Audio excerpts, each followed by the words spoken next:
Sérieux, soyez sérieux dans la vie chrétienne. Vivre en Christ et demeurer chrétien, c'est possible.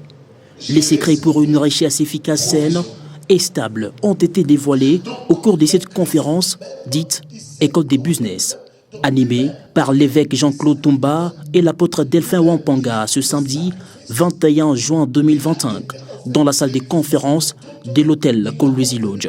Au total, 8 piliers de la prospérité financière ont été donnés et expliqués de manière détaillée et méthodique par l'évêque Jean-Claude Toumba, parmi lesquels figurent les idées. Israël Hubert Mbouyi est l'un des participants à ces assises. Oui, il faut avoir des idées, et des idées éclairées, des idées... tu sais, les grands champions sont les grands pionniers dans des secteurs. Par exemple, Kolwezi est une ville vierge. Kolwezi n'est pas encore occupé d'une manière entrepreneuriale. Il y a beaucoup de choses à faire. Ceux qui réussissent, ceux qui doivent aller de l'avant, doivent être ceux-là qui doivent développer des idées, des nouvelles idées que les gens comprendront. Oh voilà, ils ont fait quelque chose et les autres copier.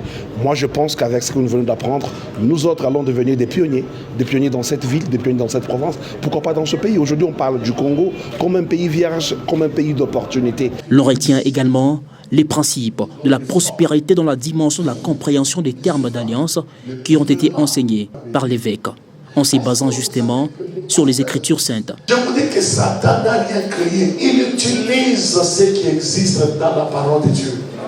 Maintenant, les chrétiens, nous sommes superficiels. On veut avoir l'argent, mais on ne sait pas que l'argent doit servir à l'intérêt du royaume de Dieu. Dieu ne peut pas donner l'argent seulement pour tes plaisirs. Non! Dieu donne l'argent à ceux qui sont au fond de l'alliance. Cette conférence a réuni plusieurs personnalités venues de plusieurs coins du pays. Est-il possible de demeurer riche dans la vie chrétienne? Répond quelques participants. J'ai été impressionnée, j'ai été enrichie. Oui, c'est possible parce que notre Dieu, il est riche. L'or et l'argent l'appartiennent. Oui, c'est vraiment enrichissant et je demande à Dieu, je demanderai à tous les chrétiens de s'accrocher, de servir Dieu, de s'attacher à son alliance et évoluer avec Dieu. Tout est possible avec notre Dieu. Que chaque prospérité a une source et chaque grand homme tire sa grandeur à une source.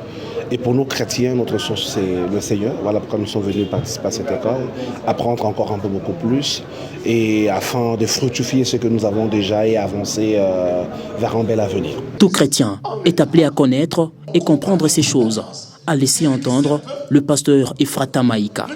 Oh, mais nous avons passé des moments extraordinaires. Vous savez, ce que l'évêque vient de développer, je pense que tout chrétien est appelé à comprendre et à connaître ces choses. Parce qu'on est maintenant arrivé à un point où si les chrétiens ne se donnent pas à relever les défis de ce temps de la fin, parmi ces défis, il y a la richesse. Donc il faut que les chrétiens apprennent comment avoir de la richesse. Commencer, rester, demeurer et croître tout en gardant les valeurs chrétiennes, ces verbes sont des évidences. Israël Hubert Mbouyi témoigne.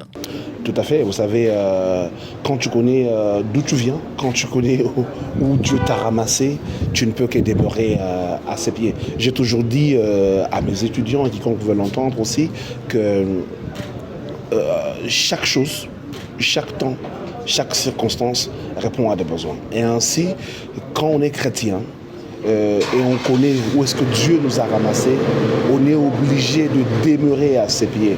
Nous autres, nous disons réussir, monter, devenir grand sans toucher aux interdits, sans toucher à tout ce qui était égal.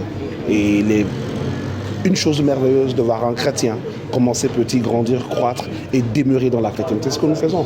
Je suis là, je suis toujours dans mon église, au même poste que l'on me connaît à la chorale. Voilà. Cette conférence était véritablement riche en couleurs. Dès 6h à 10h, le peuple de Dieu a été béni. Ainsi donc, tout s'est passé comme prévu.